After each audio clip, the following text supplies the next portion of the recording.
there's no shortage of discussion for things Microsoft needs to figure out when it comes to their gaming division mostly, especially around the console itself, the hardware. However, there are some crucial things that need to be figured out on the ecosystem and software side as well. And in this case, I'm not solely talking about like exclusive games or titles to bring you to the platform first and foremost.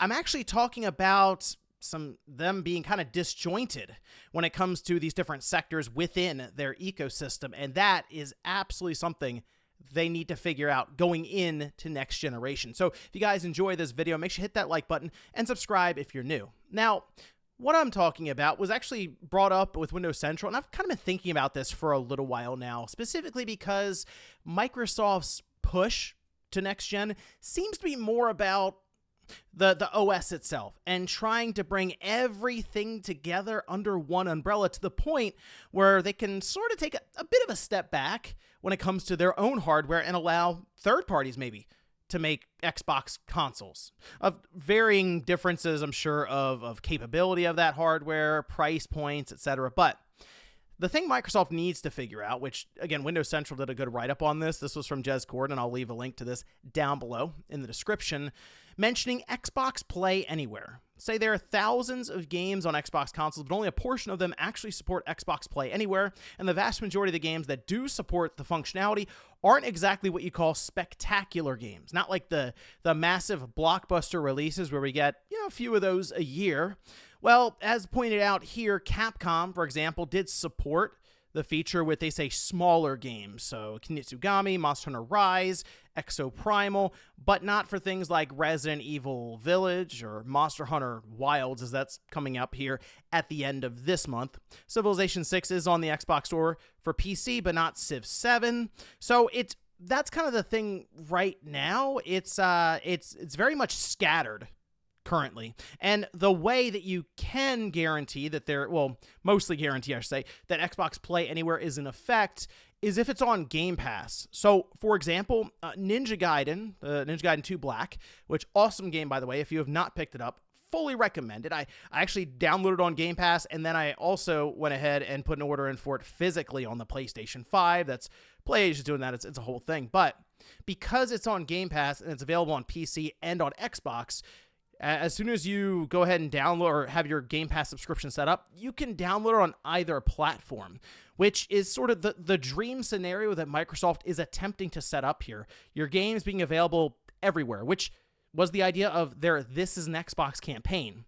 The reason that campaign has caused so much criticism from me specifically isn't necessarily their idea around it, because it seems pretty clear the way that they're going right now is less focus on the box or the hardware and more focus on their ecosystem as a whole.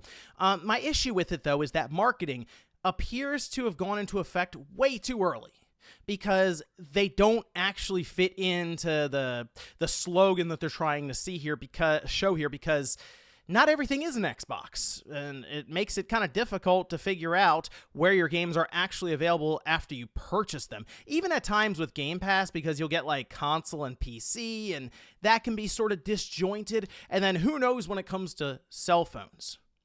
So this, to me, is something they absolutely need to figure out. And here's the issue that they run into currently is the console user base and the PC user base just feel so separate right now. And so, for an example, if you have Xbox and you're playing on your console, you do still need to pay to play online, whereas on PC, you don't have to pay to play online. And it seems weird because that is also tied into Game Pass, but even then the tiers are differently priced, where PC seemingly has a more advantageous price and feature set there along with their PC subscription versus consoles.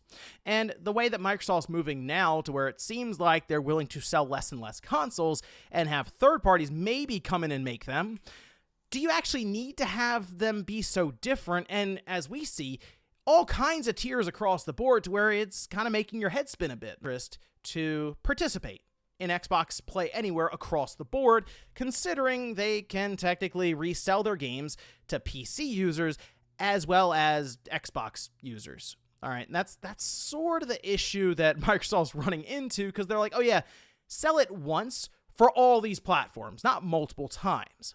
Well, I kind of feel like the way Microsoft's moving right now in their big aha technological moment is there's really no differentiation between them, and it's running the same OS across the board.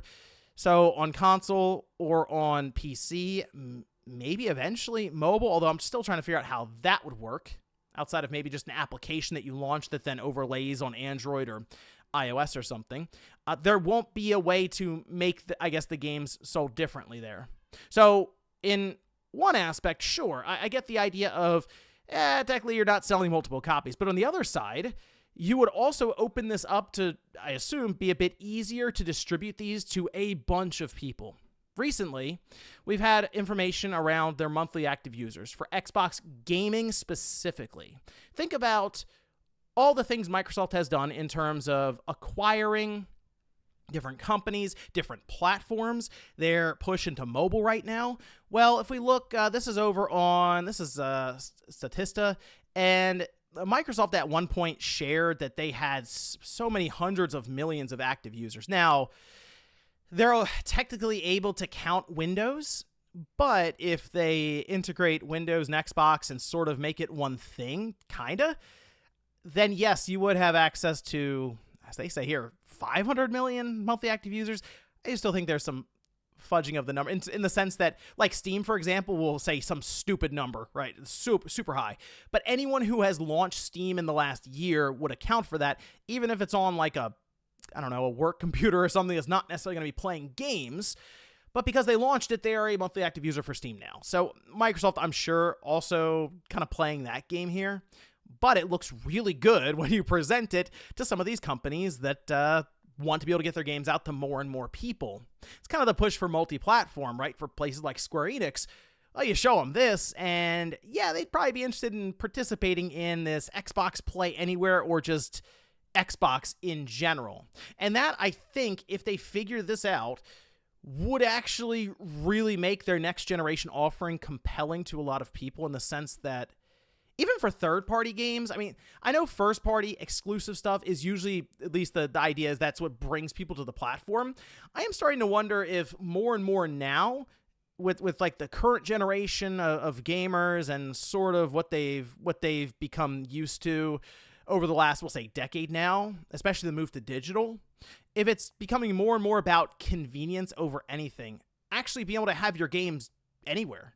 So if Microsoft can figure that out and make the push, then maybe they won't need to sit there and produce a bunch of hardware to where it's 100 million Xboxes out there, because they'll just be able to sell to everyone running the Xbox or Windows-based OS in the first place, all under one umbrella. But they really want to do it. They got to put their money where their mouth is. They got to remove, I think, the online pay barrier of Xbox Live, truly bring it all together with Windows, Xbox, and mobile, and somehow make all of that work. So, hey, I'm glad I'm not the one who has to engineer and figure all of that out, and good luck to them, because that sounds like a nightmare. But let me know what you guys think about this one down below. I know there's been a lot of discussion around the hardware, the games, but the ecosystem could actually be one of the big next-gen leaps for Microsoft if they can work it out. Thanks, guys, for watching, and I'll see you next time.